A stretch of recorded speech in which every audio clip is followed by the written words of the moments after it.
بسم اللہ الرحمن الرحیم۔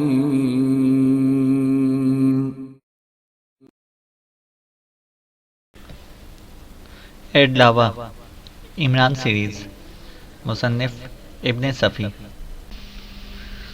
الفروزے کی غضبناکی میں اضافہ ہوتا جا رہا تھا۔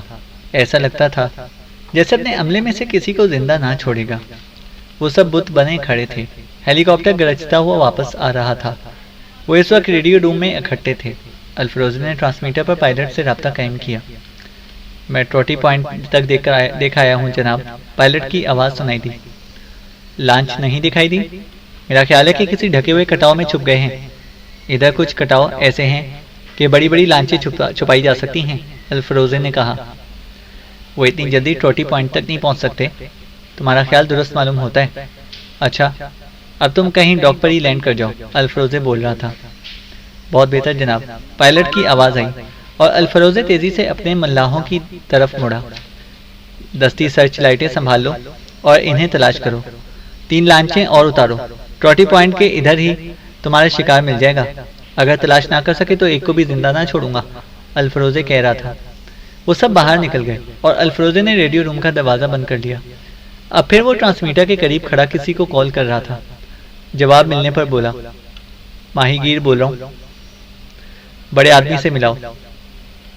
انتظار کرو، دوسری طرف سے آواز آئی اور الفروزے غصیلی نظروں سے ٹرانسمیٹر کو گھورتا رہا۔ ہیلو ماہی گیر، تھوڑی دیر بعد آواز آئی۔ بات کرو، کیا بات ہے؟ دوسری طرف سے آواز آئی۔ بے حد اہم معاملہ ہے، میں کہاں پہنچوں؟ الفروزے نے کہا۔ نشان نمبر 12 پر، آواز آئی۔ ابھی روانہ ہو رہا ہوں، اوور اینڈ آل۔ اس فریکوینسی کو منقطع کر کے اس نے دوسری فریکوینسی پر ہیلی کاپٹر کے پائلٹ کو مخاطب کیا۔ تم کہاں ہو؟ ڈاک پر جناب، پوائنٹ 3 جناب۔ ایندھن کی کیا پوزیشن ہے؟ الفروزے نے پوچھا۔ بہت ہے جناب، پائلٹ نے کہا۔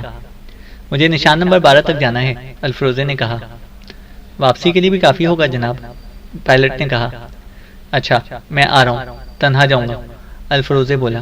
بہت بہتر جناب، آپ اسے بہتر حالت میں پائیں گے، پائلٹ نے کہا۔ سوئچ آف کر کے وہ ریڈیو روم سے باہر نکلا تھا اور اپنے کیبن میں آ کر ایک بیگ میں کچھ چیزیں ڈالی۔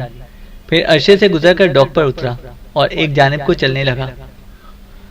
پائلٹ ہیلی کاپٹر کے قریب اس کا منتظر تھا۔ اس نے اسے کچھ بتانا شروع کیا ہی تھا کہ الفروزے نے جھنجھلائے ہوئے انداز میں کہا، سب جانتا ہوں، میرا سابقہ صرف پانی ہی سے نہیں رہا، الفروزے نے کہا۔ میں جانتا ہوں جناب، جانتا ہوں، پائلٹ بوکھلا گیا۔ ہٹ جاؤ، پائلٹ دوڑتا ہوا دور چلا گیا۔ الفروزے نے سیٹ پر بیٹھ کر حفاظتی پٹی کسی اور انجن اسٹارٹ کر دیا۔ پھر ہیلی کاپٹر فضا میں بلند ہو کر شمال کی جانب اڑتا چلا گیا، لیکن وہ جھیل کے کنارے پر پرواز کر رہا تھا۔ قریباً 25 منٹ کی اڑان کے بعد اس کی نظر کمپس پر جم گئی اور ایک جگہ ہیلی کاپٹر نے چکر کاٹنے شروع کر دیے۔ نیچے سے روشنی کا سگنل مل رہا تھا۔ بالآخر وہ ایک مختصر سے ہیلی پیڈ پر اتر گیا۔ ایک آدمی دستی سرچ لائٹ سنبھالے اس کا منتظر تھا۔ الفروزے نے انجن بند کر کے نیچے اتر آیا اور اس کے ساتھ چلنے لگا۔ گھور اندھیرے میں سرچ لائٹ کی روشنی کچھ عجیب سا تاثر پیدا کر رہی تھی۔ چاروں طرف گہرا سناٹا تھا اور وہ ایک پہاڑی راستے پر چل رہے تھے۔ الفروزے خاموش تھا اور اس کے اور ہمراہی کے درمیان کسی قسم کی گفتگو نہیں ہوئی تھی۔ جلد ہی وہ ایک چوبی عمارت کے قریب پہنچ گئے جو اونچی نیچی چٹانوں کے درمیان میں واقع تھی۔ ہمراہی باہر ہی رک گیا تھا اور الفروزے دروازہ کھول کر اندر داخل ہوا۔ انداز سے معلوم ہوتا تھا جیسے وہ یہاں بارہا آ چکا ہو۔ ٹھیک اسی کمرے میں جا پہنچا جہاں اس کا باس موجود تھا۔ کیا بات ہے الفروزے؟ اس سے سرد لہجے میں پوچھا، لیکن اس نے اس نقشے پر سے نظر نہیں ہٹائی تھی جسے میز پر پھیلائے دیکھ رہا تھا۔ الفروزے کھار کر بولا، ایسی بات ہے باس کہ میں ٹرانسمیٹر پر نہیں کہہ سکتا۔ بیٹھ جاؤ، اس نے کہا، اور اس بار بھی اس نے اس کی طرف نہیں دیکھا تھا، بدستور نقشے پر جھکا رہا تھا۔ اس کے ہاتھ میں ایک پینسل تھی جس سے نقشے پر جگہ جگہ نشانات لگاتا جا رہا تھا۔ الفروزے نے کرنل موگمبی اور اس کی بہن کی کہانی شروع کر دی، اور جب میریانا کے واقعے تک پہنچا تو باس نے پینسل ہاتھ سے رکھ دی اور پوری طرح اس کی طرف متوجہ ہو گیا۔ الفروزے جو اب تک اس پر نظر جمائے رہا تھا گڑبڑا کر ادھر ادھر دیکھنے لگا اور اس کی زبان میں کسی قدر لکنت سی پیدا ہو گئی۔ جو تو کر کے اس نے پوری کہانی ختم کی اور سر جھکائے بیٹھا رہا۔ ویسے وہ محسوس کر رہا تھا جیسے باس کی تیز نظریں اس کی کھوپڑی میں اترتی چلی جا رہی ہوں۔ کیا وہ لانچ تمہارے آنے سے قبل پکڑی جا چکی تھی؟ باس نے حسب معمول سپاٹ آواز میں سوال کیا۔ نہیں باس، تمہیں اس وقت تک وہیں رکنا چاہیے تھا جب تک لانچ ہاتھ میں نہ آ جاتی، باس نے کہا۔ وہ دراصل کرنل موگمبی، تم احمق ہو۔ باس کا لہجہ بے حد سرد تھا۔ الفروزے کچھ نہ بولا۔ باس کہتا رہا، موگمبی اور اس کی بہن سے ہمیں کوئی سروکار نہیں، وہ 10 بار جہنم میں جائیں۔ موگمبی ہی کی درخواست پر اس کی بہن سے اس سے الگ کی گئی تھی۔ موگمبی محض ایک پیغام رساں کی حیثیت رکھتا ہے اور بس، اگر اسے زمین بھی نگل جائے تو ہمیں تشویش کرنے کی ضرورت نہیں۔ الفروزے بدستور سر جھکائے بیٹھا رہا۔ باس چند لمحے خاموش رہ کر بولا، اسلحہ ہر حال میں سرحد پار کرے گا، قیمت ہم پہلی وصول کر چکے ہیں، ہمیں اس سے سروکار نہیں کہ موگمبی کے ملک میں مسلح بغاوت کامیاب ہوگی یا ناکام، یا سرحد پار ہو جانے کے بعد ذخیرے پر کیا گزرتی ہے۔ باس نے کہا، مجھے غلط فہمی ہوئی تھی باس۔ الفروزے گھگھیایا۔ تمہیں صرف یہ دیکھنا ہے کہ میریانا کن لوگوں کے ہاتھ میں لگی ہے، باس نے کہا۔ وہ بچ کر نہیں جا سکتے باس، میں ناکہ بندی کرا کر آیا ہوں، الفروزے نے کہا۔ فوراً واپس جاؤ، باس نے کہا۔ یس باس۔ الفروزے اٹھ کھڑا ہوا۔ باس دوبارہ نقشے پر جھک پڑا۔ الفروزے چپ چاپ عمارت سے نکل آیا تھا۔ غیر معمولی طور پر مضبوط اعصاب کا آدمی تھا، لیکن ایڈلاوا کی موجودگی میں اسے اپنی ریڑھ کی ہڈی میں سنسناہٹ محسوس ہوتی رہتی تھی۔ وہ پھر ٹریسنی ہی میں دندناتے پھر رہے تھے۔ اسٹیمر کا عملہ نہ انہیں پا سکا تھا اور نہ ہی ان کی لانچ کو۔ لانچ ابھی ٹریسنی ہی کے ڈاک سے لگی کھڑی تھی۔ میریانا کی شکل ہی بدل کر رہ گئی تھی اور چلنے کے انداز میں تبدیلی کرنے کے لیے اس نے اپنی چال میں ہلکی سی لنگڑاہٹ پیدا کر لی تھی۔ میریانا سے وہ اس کی پوری کہانی سن چکے تھے۔ الفروزے اب ٹریسنی کی تفریح گاہوں میں نہیں دکھائی دیتا تھا۔ اسٹیمر پر کچھ ہو رہا ہے، عمران نے میریانا سے کہا۔ کیا ہو رہا ہے؟ میریانا نے کہا۔ محسوس کرتا ہوں پوری طرح اس کام کی نشاندہی نہیں کر سکتا، عمران نے کہا۔ میں کر سکتی ہوں، لیکن اب اسے بھول جاؤ۔ تم لوگوں کے ساتھ بہت اچھا وقت گزر رہا ہے، میں تمہاری ممنون ہوں، میریانا نے کہا۔ بتاؤ کیا ہو رہا ہے؟ نہیں، تم کچھ بھی نہیں جانتی، عمران نے کہا۔ میریانا نے اپنی دانست میں انہیں اصل معاملے کی ہوا تک نہیں لگنے دی تھی۔ موگمبی اور اس کی بہن کی کہانی ضرور سنائی تھی، لیکن اس سے لا علمی ظاہر کی تھی کہ وہ کون لوگ تھے اور خیر اندیشیوں کے ساتھ کیا چاہتے تھے۔ اپنے باس ایڈلاوا کا نام تک نہیں لیا تھا، بس یہی کہتی رہی تھی کہ وہ باس کہلاتا ہے اور اس کے درجنوں نام ہیں۔ کوئی نہیں جانتا تھا کہ اصل نام کیا ہے، لیکن اس وقت یوں ہی رواداری میں اس کی زبان سے نکل گیا تھا کہ وہ اسٹیمر پر ہونے والے کام کے بارے میں جانتی ہے۔ پھر بات بنانے کی کوشش کی تھی، لیکن عمران بدستور اسے چڑھاتا رہا اور وہ جھلا کر بولی، ہاں میں جانتی ہوں، لیکن تمہیں اس سے کوئی سروکار نہ ہونا چاہیے۔ کیوں نہ ہونا چاہیے؟ واہ، یہ بھی کوئی بات ہوئی؟ میں قانون کا طالب علم ہوں، عمران نے کہا۔ کاش تم نہ ہوتے، وہ ٹھنڈی سانس لے کر بولی۔ وہ ٹریسنی کے ایک ہوٹل میں مقیم تھے۔ اس وقت جیمسن اپنے کمرے میں پڑا سو رہا تھا۔ بتاؤ کیا ہو رہا ہے اسٹیمر پر، ورنہ مجھ سے اختلاج قلب کا دورہ پڑ جائے گا، عمران نے کہا۔ اس پر اسلحہ بار کیا جا رہا ہے، جو اٹلی کی سرحد سے گزر کر سوئٹزرلینڈ کے ایک ویران مقام پر پہنچے گا اور وہاں سے کہیں اور پہنچا دیا جائے گا، میریانا نے کہا۔ کہاں پہنچا دیا جائے گا؟ عمران نے پوچھا۔ یہ میں نہیں جانتی، میریانا نے کہا۔ میں بھی پولیس کو اطلاع کر دیتا ہوں، عمران نے کہا۔ یہاں کی پولیس الفروزے سے بھیک مانگا کرتی ہے، میریانا بولی۔ پھر میں خدا سے دعا کروں گا کہ وہ اسٹیمر کو غرق کر دے، عمران نے کہا۔ میریانا ہنس پڑی اور اس کا سر سہلاتی ہوئی بولی، تم مجھے بہت اچھے لگتے ہو، کسی طرح اپنے ساتھ اٹلی ہی سے نکال لے چلو، میریانا نے کہا۔ میری ماں مجھے اتنا مارے گی کہ میں ہفتوں اپنی ہڈیاں ٹٹولتا رہوں گا، عمران بولا۔ کیوں بکواس کرتے ہو؟ میریانا نے کہا۔ یقین کرو، وہ کہتی ہے کہ ہر عورت بنیادی طور پر ماں ہوتی ہے، اسے بدتمیزی سے لے بھاگنا اس کی توہین ہے، اس لیے کان پکڑتا ہوں، عمران نے کہا۔ تمہارے منہ سے ابھی تک دودھ کی بو آتی ہے، میریانا نے کہا۔ نہیں تسلیم کر سکتا، کیونکہ دن میں 3 بار برش کرتا ہوں، عمران بولا۔ تم ابھی تک میری سمجھ میں نہیں آ سکے، میریانا نے کہا۔ 200 سال بعد لوگ سمجھیں گے، وقت سے پہلے پیدا ہو گیا ہوں، عمران بولا۔ کیا رکھا ہے فضول باتوں میں؟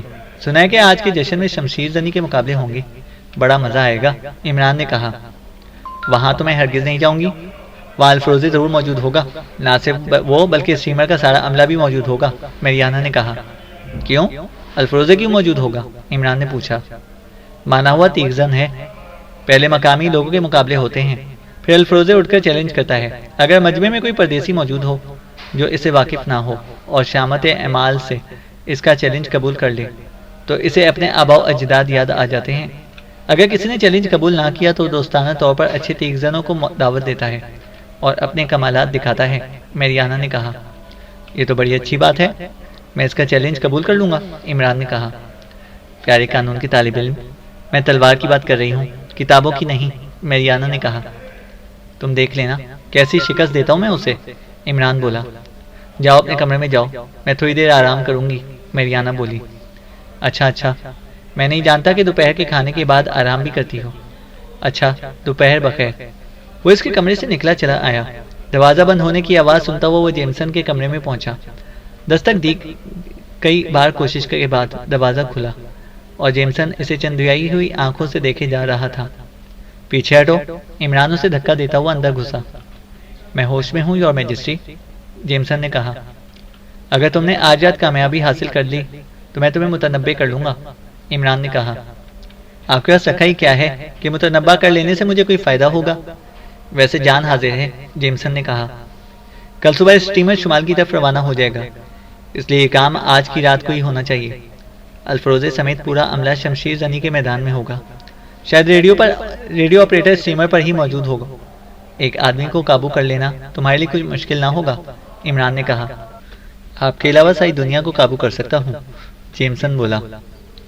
میں الفروزے کو دیر تک الجھائے رکھوں گا، عمران بولا۔ بہت بہتر، لیکن اگر میں اس مہم میں کام آ جاؤں تو زیادہ ملال نہ کیجیے گا، جیمسن نے کہا۔ دل چھوٹا نہ کرو جیمسن، مینار بنوا دوں گا، اور یہی نہیں بلکہ اس کی چوٹی پر گھاس پھوس بھی لگوا دوں گا۔ بس اب پھر سو جاؤ، ٹاٹا، سر شام جگا دوں گا، عمران نے کہا۔ تو کیا اسلحے کی آخری کھیپ بھی بار کر دی گئی ہے؟ جیمسن نے پوچھا۔ ہاں، اور صبح ہی وہ شمال کی طرف روانہ ہو جائے گا، عمران نے کہا۔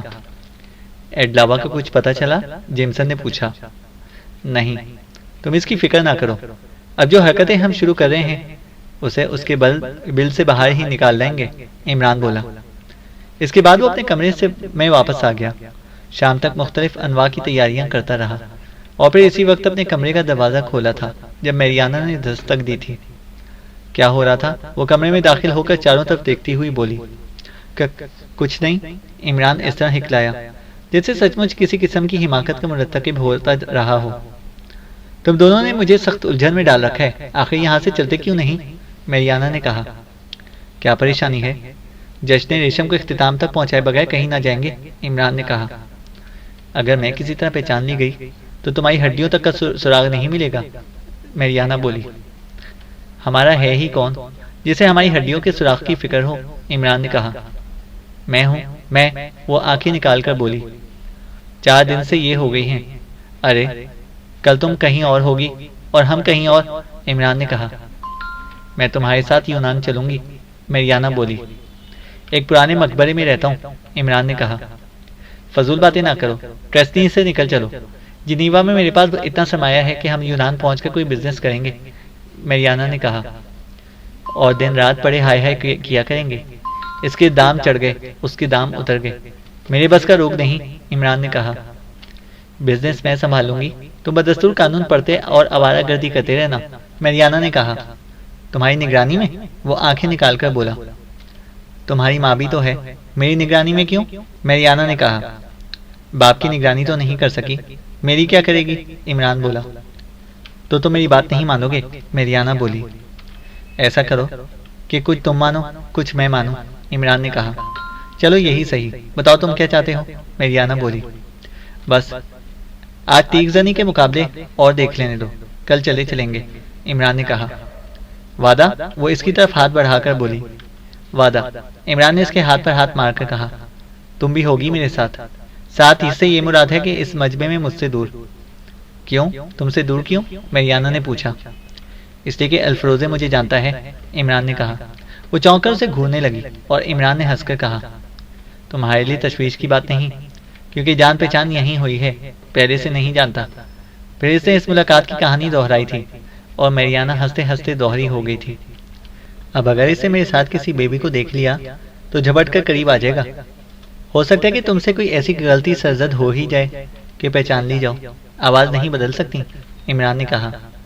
ہاں، آواز پر تو قابو نہیں ہے. لنگڑانے کی عادت سی ہوتی چلی جا رہی ہے، میریانا نے کہا. اچھی لگتی ہو چلتے وقت، عمران بولا. واقعی؟ میں تو سمجھی تھی کہ اس قسم کا کوئی پرزہ تمہاری کھوپڑی میں ہی نہیں ہے. وہ اس کی آنکھوں میں دیکھتی ہوئی مسکرائی. بہت سی چیزیں اچھی لگتی ہیں لیکن نہیں بتا سکتا کیونکہ اچھی لگتی ہیں، عمران نے کہا. تو تمہیں صرف میری چال اچھی لگتی ہے؟ میریانا نے کہا. ہاں، جب سے لنگڑا کر چلنے لگی ہو، ورنہ اصلی چال تو ایسی لگتی ہے جیسے گھوڑی آہستہ آہستہ چل رہی ہو، عمران نے کہا. وہ صرف ہونٹ بھینچ کر رہ گئی، کچھ بولی نہیں. سر شام ہی ٹریسنی پارک میں ہجوم بڑھنا شروع ہو گیا. یہ جگہ ساحل سے قریباً 5 میل کے فاصلے پر تھی. لوگ پیدل یا گاڑیوں پر آئے تھے. آس پاس کے دوسرے قصبات کے لوگ بھی جوک در جوک آ رہے تھے. تیل سے جلنے والی بہت بڑی بڑی لاتعداد مشعلوں نے بہت وسیع رقبے کو روشن کر دیا تھا. کھانے پینے کی بے شمار دکانیں شامیانوں کے تلے جمی نظر آ رہی تھیں اور فضا میں مثالے دار بھنے ہوئے گوشت کی خوشبو چکراتی پھر رہی تھی، اور یہ خوشبو مشعلوں کے دھوئیں کی ناگوار بو پر بھی حاوی ہو گئی تھی. پہلے جسمانی توڑ مروڑ کے کچھ کرتب دکھائے گئے، پھر شمشیر زنی کے مقابلے کا اعلان ہوا اور مقامی جوڑے نبرد آزمائی کے لیے میدان میں نکلنے لگی. ہوٹل سے چلتے وقت عمران نے ایک بوڑھے سیاح کو بھی ساتھ چلنے کی دعوت دی تھی، جو بڑی خوشی سے منظور کر لی گئی تھی کیونکہ عمران نے کرائے پر ایک پرانی گاڑی حاصل کر لی تھی. داڑھی والا کہاں ہے؟ کیا وہ ساتھ نہیں جائے گا؟ میریانا نے پوچھا. نہیں، اسے بخار ہو گیا ہے، آرام کر رہا ہے، عمران نے کہا. تب تو مجھے اس کی عیادت کرنی چاہیے، میریانا نے کہا. نہیں، اسے مت چھیڑو، سونے دو. بخار میں بے حد چڑچڑا ہو جاتا ہے، بس ایسا ہی لگتا ہے جیسے انڈوں پر مرغی بیٹھی ہوئی ہے، عمران نے کہا. کوئی تمہیں آدمی بھی لگتا ہے؟ میں گھوڑی لگتی ہوں، وہ مرغی معلوم ہوتا ہے، میریانا پھنا کر بولی. صرف ایک آدمی لگتا ہے اور وہ ہے الفروزے، عمران نے کہا. بے وقوف آدمی، اس کے چکر میں مت پڑو، بے حد خطرناک آدمی ہے، بس مسخرہ بھیڑیا سمجھ لو، میریانا نے کہا. دیکھا جائے گا، تم چلو تو، عمران بولا. آخر ان بڑے میاں کو مدعو کرنے کی کیا ضرورت تھی؟ میریانا نے پوچھا. تم تنہا بور ہو جاؤ گی، میں تو تمہارے ساتھ ہوں گا نہیں، یہاں تنہا بھی نہیں چھوڑنا چاہتا تھا، بس چلو، عمران نے کہا. پھر وہ تینوں بھی وہاں پر جا پہنچے اور عمران ایک جگہ ان دونوں سے الگ ہو گیا. بوڑھا سیاح بھی اطالوی ہی تھا. خلاف توقع خوش مزاج ثابت ہونے پر میریانا بور نہ ہوئی تھی. میں تو پہلی بار ان کھیلوں تماشوں میں شریک ہو رہی ہوں، اس نے بوڑھے سے کہا. کیا ادھر آتی ہی رہی ہو؟ بوڑھے نے پوچھا. کبھی کبھی. واہ، کیا ہاتھ مارا ہے. شمشیر زنی بھی خاصا دلچسپ کھیل ہے، میریانا نے کہا. افسوسناک، کبھی یہی موت کا کھیل کہلاتا تھا، اب تفریح تباہ کے سامان فراہم کرتا ہے. 100 سال بعد بندوقیں اور توپیں بھی کھلونا بن جائیں گی. ایٹمی دور تک تو آ ہی پہنچے ہیں، بوڑھے نے کہا. اب شاید تم بور کرو گے، جاؤ سیخ کباب خرید کر لاؤ، دونوں کھائیں گے اور کھیل کے مزے لیں گے، میریانا نے کہا. اچھا، بوڑھا سا ہلاتا ہوا اس کے پاس سے ہٹ گیا. مقابلے جاری رہے. کچھ دیر بعد وہ واپس آ گیا تھا اور دونوں گرما گرم کباب کھا ہی رہے تھے کہ الفروزے کے چیلنج کا وقت آ گیا. وہ کسی دیو کی طرح دھاڑ رہا تھا، ہاتھ میں وزنی اور خمدار تلوار لیے مجمع کو للکار رہا تھا. اس وقت اس کی آواز کے علاوہ اور کسی قسم کی آواز سنائی نہیں دیتی تھی. مجمع پر سکوت طاری تھا. اس کے آس پاس ہی اس کے عملے کے لوگ بھی کھڑے تھے. میریانا نے ایک ایک کر کے پہچانا. اچانک اس نے عمران کو چھلانگ لگا کر اس کے مقابل آتے دیکھا اور لرز کر رہ گئی. بوڑھے کے منہ سے تو نوالا تک نکل پڑا. میریانا نے سوچا کہ الفروزے عمران کا مذاق اڑا کر اسے واپس کر دے گا. دفتن اس نے عمران کو کہتے سنا. ارے باپ، میرے پاس تلوار نہیں ہے، مہیا کی جائے. تم کون ہو؟ الفروزے دھاڑا. کیا اتنی جلدی بھول گئے؟ لطیفہ سنانے کے بعد گٹار بجا کر روئے تھے اور پھر مجھے متنبہ کر لیا تھا، اس لیے باپ ہی کہہ کر مخاطب کروں گا، عمران نے کہا. ارے تم ہو، کیا چاہتے ہو؟ الفروزے نے کہکا لگا کر پوچھا. تمہارا چیلنج قبول کرتا ہوں، عمران نے کہا. یہ دیکھو، یہ نیا لطیفہ ہوا، الفروزے نے مجمع کی طرف ہاتھ اٹھا کر کہا اور لوگوں نے محظوظ ہو کر کہے لگائے. خاموش ہو جاؤ، عمران نے غصیلی آواز میں چیخا. یہ لطیفہ نہیں ہے، میں سچ مچ مقابلہ کروں گا. پھر آدھے گھنٹے تک دونوں کے درمیان محض لطیفے ہوتے رہے اور لوگ حلق پھاڑ پھاڑ کر ہنس رہے تھے. میریانا کو تو مزہ آ ہی رہا تھا. وہ سچ مچ یہی سمجھ رہی تھی کہ احمق طالب علم لوگوں کے لیے نئی قسم کی تفریح مہیا کر رہا ہے. لیکن پھر اچانک اس نے عمران کو غصیلے لہجے میں کہتے سنا، کیا سارے اسپینی تمہاری طرح بے غیرت ہوتے ہیں؟ میرے لیے تلوار کیوں نہیں منگواتے؟ خاموش ذلیل کتے! الفروزے کا موڈ بدل گیا اور اسے تلوار سمیت عمران پر چھلانگ لگائی۔ عمران پہلے ہی اس کے لیے تیار تھا، بڑی پھرتی سے ایک طرف کو ہٹ گیا اور الفریزے جھونک میں اپنے منہ کے بل جا گرا۔ تلوار اس کے ہاتھ سے چھوٹ کر دور جا پڑی۔ بس پھر جتنی پھرتی سے عمران نے اس تلوار پر قبضہ کیا، مریانہ کو ایسا ہی لگا کہ جیسے بجلی سی چمک گئی ہو۔ اس کا منہ حیرت سے کھل گیا۔ دے دے میری تلوار، ورنہ اچھا نہ ہوگا۔ الفروزے اٹھ کر دھاڑا۔ اب تم اپنے لیے دوسری منگوا لو، یہ تو نہیں ملے گی، عمران نے احمقانہ انداز میں ہنس کر کہا۔ مجمع کو گویا سانپ سونگ گیا تھا۔ لاؤ دوسری تلوار، اب میں اس کا قیمہ کر کے رکھ دوں گا، الفروزے چیخا۔ فوراً اس کے لیے تلوار مہیا کر دی گئی اور وہ کسی وحشی درندے کی طرح عمران پر ٹوٹ پڑا، لیکن انجام پہلے ہی کا سا ہوا، یعنی منہ کے بل زمین پر۔ ناچتا کودتا کیوں ہے، جم کر مقابلہ کر۔ وہ اٹھ کر پھر دھاڑا۔ کھیل کو جنگ بناؤ گے تو یہی ہوگا، غصہ تھوک دو اور اپنے کمالات کا مظاہرہ کرو، عمران نے پرسکون لہجے میں کہا۔ میں بھی تو دیکھوں کہ یونان اور اسپین اب کہاں کھڑے ہیں، عمران نے کہا۔ یونان عورتوں کی گود میں ہمک رہا ہے، الفروزے جل کر بولا۔ ابھی معلوم ہو جائے گا، لیکن پہلے اسپورٹ میں اسپرٹ پیدا کرو۔ اگر تم نے میرا قیمہ کر کے رکھ دیا تو اس بیبی کو بہت دکھ ہوگا جو میرے لطیفے میں دریافت ہوئی ہے، عمران نے کہا۔ ہاں ٹھیک ہے، مجمع چیخنے لگا۔ الفروزے اپنے پرانے کھلنڈرے موڈ میں آ جاؤ۔ بہت اچھا بہت اچھا، الفروزے نے زبردستی کہکہا لگایا، لیکن وہ کہکہا تو ہرگز معلوم نہیں ہوتا تھا۔ ایسا معلوم ہوا تھا جیسے اس کہکہے کے روپ میں پورے مجمع کو گندی سی گالی دی گئی ہو، اور بوڑھا مریانہ سے کہہ رہا تھا، یہ بے وقوف سا آدمی تو فتنہ نکلا۔ ارے دیو کے مقابل مچھر کی مثال سمجھ لو، مچھر نے ابھی ابھی دوبارہ دیو کو بچھاڑا ہے، مریانہ کسی تحیر زدہ ننھی سی بچی کی طرح بولی۔ اگر ایک بار بھی خود اسی پر گر پڑا تو وہ چور چور ہو کر رہ جائے گا، پہاڑ ہے پہاڑ، خدا کی پناہ، بوڑھے نے کہا۔ بس خاموش رہو، میرا آدمی بھی بادل اور بجلی کا بیٹا ہے، پہاڑ کے چیتھڑے اڑا کر رکھ دے گا، وہ برا سا منہ بنا کر بولی۔ تمہارا شوہر ہے؟ میں تو دوست سمجھا تھا، بوڑھے نے حیرت سے کہا۔ سمجھا کرو، تمہارے سمجھنے سے کیا ہوتا ہے، وہ یوں ہی رواداری میں کہہ گئی۔ توجہ تو ان دونوں کی طرف تھی، وہ جھپٹ جھپٹ کر ایک دوسرے پر حملے کر رہے تھے۔ وزنی تلواروں کے بجنے سے فضا مرتاش سی ہو رہی تھی، اس آواز کے علاوہ اور ہر قسم کی آوازیں معدوم ہو گئیں۔ اب کہ تمہاری تلوار ٹوٹ جائے گی، عمران الفروزے سے کہہ رہا تھا، اس لیے دوسرے کے لیے اپنے کسی آدمی کو آواز دے لو۔ کیوں بکواس کرتا ہے کیڑے، الفروزے نے گھبرا کر کہا۔ یہ ایک مشرقی داؤ ہے، لو سنبھالو۔ عمران نے بالکل کلہاڑے کی طرح تلوار چلائی۔ الفروزے نے اسی کی مناسبت سے اسے تلوار پر روکنے کی کوشش کی، لیکن عمران نے درمیان ہی سے اپنی تلوار کا رخ بدل دیا۔ الفروزے کے لیے اب ناممکن تھا کہ وہ مدافعات کا انداز بدل سکتا۔ جھناکا ہوا اور اس کی تلوار بیچ سے ٹوٹ کر دور جا پڑی۔ شور تحسین بلند ہوا اور ٹھیک اسی وقت ایک فائر کی آواز سنائی دی۔ مریانہ نے عمران کو گرتے ہوئے دیکھا، الفروزے اچھل کر دور ہٹ گیا۔ فائر مجمع میں سے ہوا تھا۔ اوہ خدایا، آخر وہ مکاری کا شکار ہو گیا۔ الفروزے کمینے، مریانہ بولی۔ یہ کیا ہوا؟ بوڑھا بھرائی ہوئی آواز میں بولا۔ اس کے کسی آدمی نے فائر کر دیا۔ اب میں کیا کروں؟ مریانہ بولی۔ اچانک پھر فائر ہوا، ایک چیخ سنائی دی، اور یہ فائر زمین پر پڑے ہوئے عمران کی طرف سے ہوا تھا۔ اس کے بعد وہ اچھل کر کھڑا ہو گیا۔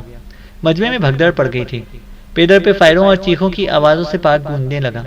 مریانہ بھی انہی بدحواس لوگوں میں شامل تھی جو اندیکھی گولیوں سے بچنے کے لیے کسی محفوظ مقام کی طرف نکل جانا چاہتے تھے۔ وہ دوڑتی رہی۔ بوڑھا اس افراتفری میں نہ جانے کہاں کا کہاں رہ گیا تھا۔ فائروں کی آوازیں وہ اب بھی سن رہی تھی۔ دفتن اسے وہ گاڑی یاد آئی جس پر وہ یہاں تک آئے تھے۔ ساتھ ہی یہ بھی یاد آیا کہ عمران نے اسے ایک الگ تھلگ اور محفوظ مقام پر پارک کیا تھا۔ فی الحال اس سے زیادہ محفوظ پناہ گاہ اور کوئی نہیں تھی۔ اب اس کا رخ بدل گیا اور وہ سیدھی اسی طرف دوڑتی چلی جا رہی تھی۔ کار جہاں کھڑی کی گئی تھی وہیں ملی۔ اسے بے ساختہ کار کا دروازہ کھولا اور پچھلی سیٹ پر گر کر ہانپنے لگی۔ چاروں طرف گہری تاریکی چھائی ہوئی تھی۔ اسے تو یہ بھی معجزہ ہی لگ رہا تھا کہ وہ محض اندازے سے گاڑی تک آ پہنچی ہے، ورنہ اس دور افتادہ حصے میں گاڑی کو تلاش کر لینا بھی آسان نہ ہوتا۔ کچھ دیر بعد ایسا محسوس ہوا جیسے کسی اور نے بھی اگلی سیٹ کا دروازہ کھولا ہو۔ کون؟ وہ بے ساختہ اچھل پڑی۔ دھم، چپ چاپ پڑی رہو۔ ارے تیرا شکر، تو کیا تم زخمی ہو؟ مریانہ نے پوچھا۔ ارے جاؤ، کیا میں مٹی کا بنا ہوا ہوں؟ عمران کی آواز آئی۔ پھر گاڑی اسٹارٹ ہونے کی آواز آئی اور وہ حرکت میں بھی آ گئی۔ مریانہ بدستور سیٹ پر لیٹی رہی۔ اسے یقین ہی نہیں آ رہا تھا کہ وہ جاگ رہی ہے اور یہ سب کچھ حقیقت ہے۔ ہم کہاں جا رہے ہیں؟ اسے تھوڑی دیر بعد کراہتی ہوئی آواز میں پوچھا۔ چپ چاپ لیٹی رہو، اپنی سانسیں درست کر لو، میں تمہیں جہنم میں نہیں لے کر جاؤں گا، عمران نے کہا۔ اچھا یہی بتا دو کہ تم زخمی تو نہیں ہو؟ مریانہ نے کہا۔ بالکل نہیں، عمران نے کہا۔ لیکن فائر کے بعد جب تم گرے تھے تو میرا تو دم ہی نکل گیا تھا، مریانہ بولی۔ اگر نہ گرتا تو دوسری گولی یقیناً مجھے چاٹ جاتی۔ اس کا پہلا نشانہ بہک گیا تھا، دوسرا نہ بہکتا۔ الفروزے کی شکست پر اس کے کسی ماتحت کو دعویٰ آ گیا تھا۔ خود الفروزے اتنا بزدل نہیں ہو سکتا، عمران نے کہا۔ پھر تم نے لیٹے لیٹے فائر کیا تھا، مریانہ بولی۔ اسی پر جس نے مجھ پر فائر کیا تھا، شاید صرف زخمی ہوا ہے۔ اس کے بعد تو پھر ان سبوں نے فائرنگ شروع کر دی تھی، عمران نے کہا۔ تم شاید اس پر بھی ہوش میں نہیں آئے تھے، مریانہ نے کہا۔ کیا مطلب؟ عمران بولا۔ تم بھی فائر کرتے رہے تھے۔ عمران کچھ نہ بولا۔ ڈھم، کیا تم سچ مچ قانون کے ایک بے وقوف طالب علم ہو؟ مریانہ نے پوچھا۔ ہاں بیبی، یقین کرو، عمران نے کہا۔ وہ بے اعتباری سے ہنس کر بولی۔ تم الفروزے سے زیادہ خطرناک آدمی ہو، کیونکہ تمہارا دماغ ہر حال میں ٹھنڈا رہتا ہے، مریانہ نے کہا۔ عمران کچھ نہ بولا۔ گاڑی اب سڑک پر پہنچ کر مزید تیز رفتاری اختیار کر چکی تھی۔ دفتن ایک دھماکہ سنائی دیا، دور ہی کا معلوم ہوتا تھا، پھر پے در پہ دھماکے ہی ہوتے چلے گئے۔ زمین لرزتی ہوئی سی معلوم ہوتی تھی۔ یہ کیا ہو رہا ہے؟ مریانہ ہکلائی۔ پتہ نہیں، عمران نے کہا اور گاڑی کی رفتار کچھ اور تیز ہو گئی۔ تمہارا ساتھی، کچھ دیر خاموش بھی رہو۔ کیا ساری دنیا کی عورتیں صرف زبان ہی ہلانے کے لیے پیدا ہوئی ہیں؟ عمران نے کہا۔ بس اتنا اور بتا دو کہ ہم کہاں جا رہے ہیں۔ ٹریسٹی میں تو اب تم کسی طرح بھی نہیں بچ سکو گے، مریانہ نے کہا۔ ہم فی الحال ٹریمیزو جا رہے ہیں، وہاں سے لانچ پر لکو کے لیے روانہ ہو جائیں گے، عمران نے کہا۔ خدا کا شکر ہے کہ اس وقت عقل مندی کی باتیں کر رہے ہو، مریانہ نے کہا۔ دفتن پھر کئی دھماکے سنائی دیے، آواز نسبتاً پہلے سے کچھ مزید دور معلوم کی ہوئی تھی۔ آخر یہ کیا ہو رہا ہے؟ مریانہ کپ کپاتی ہوئی آواز میں بولی۔ میں کیا جانوں، جہاں تم وہاں میں، عمران نے کہا۔ وہ تھوڑی دیر خاموش رہ کر بولی۔ تمہیں اپنے ساتھی کی بالکل فکر نہیں ہے؟ ارے وہ بزدل، عمران ہنس پڑا، پھر بولا۔ جانتی ہو کہ اسے بخار کیوں آ گیا تھا؟ میں نے اسے کہا تھا کہ الفروزے کا چیلنج قبول کر لوں گا، بس چڑھایا بخار۔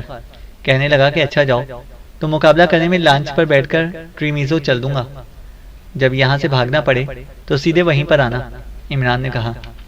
تم سے زیادہ عقل مند ہے، اس نے حالات کا اندازہ پہلے ہی لگا دیا تھا، مریانہ خوش ہو کر بولی۔ مجھے نہیں معلوم تھا کہ یہ لوگ اتنے کمینے ہیں، عمران نے کہا۔ اس سے بھی زیادہ۔ خیر اب سب کچھ بھول جاؤ، یونان چلو، مریانہ بولی۔ ابھی سے؟ نہیں، یہ ناممکن ہے، 2 ماہ کا پروگرام بنا کر آیا تھا، وقت پورا کیے بغیر نہیں جائیں گے۔ سنا ہے کہ لکو بھی بہت خوبصورت جگہ ہے، عمران نے کہا۔ پورے ملک میں کہیں بھی پناہ نہ ملے گی اگر تمہاری فائرنگ سے الفروزے کا کوئی آدمی مر بھی گیا ہو، مریانہ نے کہا۔ عمران نے لاپرواہی سے شانوں کو جنبش دی۔ تھوڑی دیر بعد مریانہ اونگنے لگی تھی، عمران خاموش ہی رہا، پھر شاید وہ گہری نیند سو گئی۔ صبح ہوتے ہوتے وہ ٹریمیزو کے قریب پہنچ گئے۔ عمران نے گاڑی ایک ویران جگہ لے جا کر روکی اور مریانہ کو جھنجھوڑ کر اٹھایا۔ وہ گاڑی سے اتر آئی تھی اور عمران کو ڈگی کھولتے دیکھتی رہی، پھر اس کی آنکھیں حیرت سے پھیل گئیں کیونکہ عمران نے ڈگی سے اس کا اور اپنا سوٹ کیس نکالا تھا۔ متحیر ہونے کی ضرورت نہیں، میں جانتا تھا کہ یہی کچھ ہوگا، لہٰذا تمہاری لا علمی میں وہاں نکل بھاگنے کا انتظام پہلے ہی کر لیا تھا۔ ہوٹل کا حساب بے باک کرایا ہوں، اور یہ پرانی گاڑی پہلے کرائے پر لی تھی، پھر خرید ہی لی تھی، عمران نے سر ہلا کر کہا۔ تم سچ مچ احمق ہو، یہ سب کچھ تمہارے خلاف جائے گا اور پولیس تمہاری تلاش میں نکل کھڑی ہوگی۔ اس کا مطلب تو یہی ہوا کہ تم پہلے سے سب کچھ طے کر چکے تھے اور الفروزے سے دیدہ و دانستہ چھیڑ چھاڑ کی تھی، وہ جھنجھلا کر بولی۔ زیادہ لمبے چوڑے لوگ مجھے زہر ہی لگتے ہیں، میں ان سے ضرور چھیڑ چھاڑ کرتا ہوں۔ اچھا تم یہیں ٹھہرو، میں ابھی آیا، وہ گاڑی میں بیٹھتا ہوا بولا۔ اس پر مریانہ نے کہا تھا کہ کیا وہ اب اسے چھوڑ کر بھاگنے کا ارادہ رکھتا ہے؟ ہرگز نہیں، دونوں سوٹ کیس تمہارے پاس موجود ہیں، عمران نے کہا۔ گاڑی تیزی سے اونچائی پر چڑھتی چلی گئی۔ اوپر پہنچ کر مریانہ نے اسے رکتے دیکھا۔ عمران نیچے اتر آیا تھا اور گاڑی کو جھیل میں دھکا دے دیا تھا، اس کے پانی میں گرنے کی آواز دور دور تک سنی گئی ہوگی۔ مریانہ حیرت سے منہ پھاڑے نیچے سڑک پر کھڑی تھی۔ اس نے دیکھا کہ عمران تیزی سے دوڑتا ہوا نشیب میں چلا آ رہا تھا۔ قریب پہنچ کے اسے دونوں سوٹ کیس اٹھایا اور میریانا سے اپنے پیچھے آنے کو کہا۔ قریبی ایک چٹان کی اوٹ میں پہنچ کر رکا۔ اب تم ادھر جا کر اپنا لباس کو تبدیل کرو، تھوڑی سی تبدیلی تمہاری شکل میں پھر ہوگی اور ان سنہرے بالوں کو سیاہی مائل کر دوں گا، عمران نے کہا۔ وہ چپ چاپ تعمیل کرتی رہی اور جب لباس تبدیل کر کے واپس آئی تو خوفزدہ انداز میں اچھل پڑی۔ میں ہی ہوں، ڈرو نہیں، عمران بولا۔ اتنی دیر میں اس نے ریڈی میڈ میک اپ بھی اپنی ناک پر فٹ کر لیا تھا اور اس کی شکل خوفناک سی لگنے لگی تھی۔ اب ہم یہاں سے پیدل اس جگہ تک چلیں گے جہاں میرے ساتھی نے اپنی لانچ اینکر کی ہے۔ وہ کچھ نہ بولی، چپ چاپ اس کے ساتھ چلتی رہی۔ نہ جانے کیوں اب وہ سچ مچ خوفزدہ نظر آ رہی تھی۔ جھیل کے کنارے کنارے 2-2.5 فرلانگ تک چلتے رہنے کے بعد ایک کٹاؤ کے قریب پہنچے جہاں پر ایک لانچ لنگر انداز تھی۔ وہ لانچ پر چڑھ گئے۔ جیمسن کیبن میں پڑا خراٹے لے رہا تھا لیکن میریانا اسے پہچان نہ سکی کیونکہ جھاڑ جھنکاڑ قسم کی مصنوعی داڑھی اور وگ سے وہ چھٹکارا حاصل کر چکا تھا۔ یہ کون ہے؟ وہ آہستہ سے بولی۔ اپنا وہی جمن مراکشی، ڈرپوک کہیں کا، ایسی خوبصورت داڑھی اور سر کی زرخیز فضل سے محروم ہو گیا، عمران نے کہا۔ تم غلط کہہ رہے ہو، وہ عمران کو گھورتی ہوئی بولی۔ سچ سچ بتاؤ کہ تم لوگ کون ہو؟ بالکل گدھے ہیں، عمران نے کہا۔ تم لوگوں نے اسٹیمر کو تباہ کر دیا؟ وہ دھماکے اسی کے تھے؟ تم نے الفروزے کو الجھائے رکھا تھا اور یہ اسٹیمر میں غالباً اسی دوران میں ٹائم بم رکھ کر ادھر بھاگ آیا تھا۔ خدا کی پناہ، اسٹیمر کے ساتھ ہی آدھا ٹریسٹنگ تباہ ہو گیا ہوگا، میریانا نے کہا۔ عمران کچھ نہ بولا۔ ان کی آوازیں سن کر جیمسن بھی اٹھ بیٹھا تھا اور انہیں چندیائی ہوئی آنکھوں سے دیکھے جا رہا تھا۔ کیوں اے نامعقول، کیا تم نے بموں کی ٹائمنگ میں کچھ گڑبڑ کی تھی؟ انہیں آج دوپہر پھٹنا تھا جب اسٹیمر بیچ جھیل میں ہوتا، عمران نے اردو میں کہا۔ اسٹیمر ٹریسٹی کے ڈاک پر نہیں تھا، مجھے اس کے لیے 6-7 میل آگے جانا پڑا تھا، جیمسن بھرائی ہوئی آواز میں بولا۔ وہ لوگ وہاں سے 2 لانچوں میں ٹریسٹی واپس آئے تھے تاکہ وہ سفر پر روانہ ہونے سے پہلے جشن ریشم کے آخری آئٹم سے بھی لطف اندوز ہو لیں۔ میرا خیال ہے کہ اسٹیمر کی تباہی سے ٹریسٹی پر کوئی اثر نہ پڑا ہوگا۔ میں نے سوچا جب یہ پوزیشن نصیب ہو گئی ہے تو پھر 19 جانیں کیوں ضائع کی جائیں، جیمسن نے کہا۔ حالانکہ ان مردودوں نے ہی مجھے ضائع کرنے دینے کی پوری کوشش کر ڈالی تھی، عمران نے کہا اور جلدی سے پچھلی رات کے واقعات دہرانے لگا۔ ہم لوگ واقعی بے حد شریف ہیں۔ میں تو اس ریڈیو آپریٹر کو بھی بچا لایا ہوں جو اسٹیمر پر تنہا تھا، نیچے اسٹور میں بندھا ہوا پڑا ہے، جیمسن ٹھنڈی سانس لے کر بولا۔ شرافت کے بچے، اب جلدی سے نکل چلو لکو کی طرف، عمران نے کہا۔ تم ریڈیو آپریٹر سے جی بہلانا، میں اسے اپنا دماغ چٹواؤں گا۔ عقل کے پتلے، یہی تو اصل آدمی کی طرف ہماری رہنمائی کرے گی، بس تم دیکھتے جاؤ۔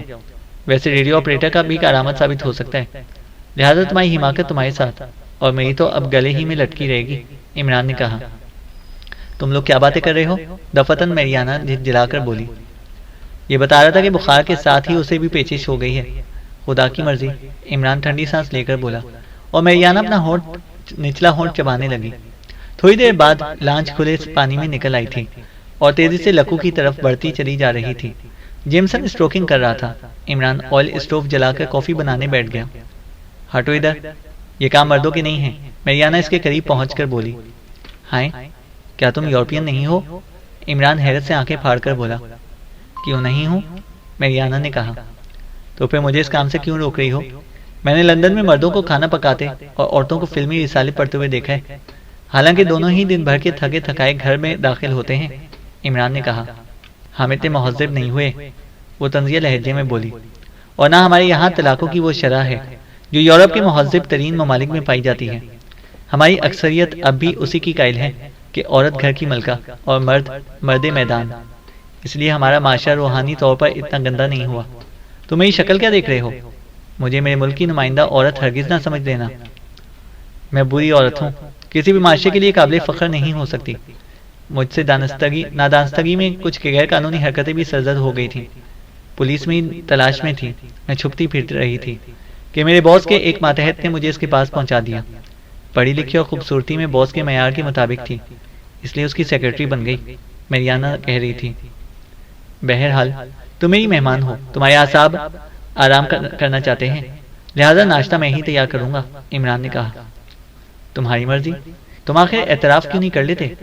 میریانا نے کہا۔ کس بات کا؟ عمران نے پوچھا۔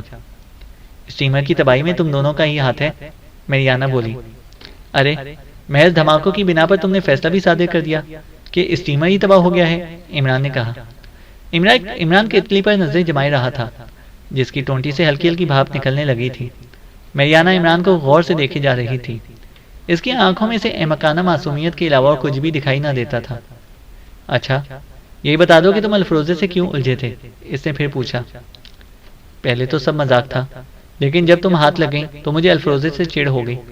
میرے لیے ناممکن تھا کہ میں اس سے نہ الجھتا۔ وہ تو اس کا مقدر اچھا تھا کہ اس کے آدمیوں نے ہنگامہ برپا کر دیا، ورنہ وہ میرے ہاتھوں سے اتنا زخمی ہو جاتا کہ بالآخر اسے مرنا ہی پڑتا، عمران نے کہا۔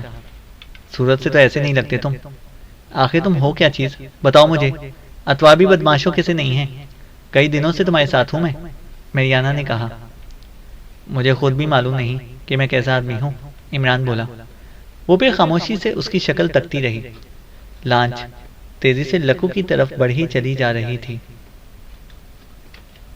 چینل کو سبسکرائب کریں اور بیل آئیکن کو پریس کریں تاکہ ہماری ہر اپڈیٹ آپ کو بر وقت مل سکے۔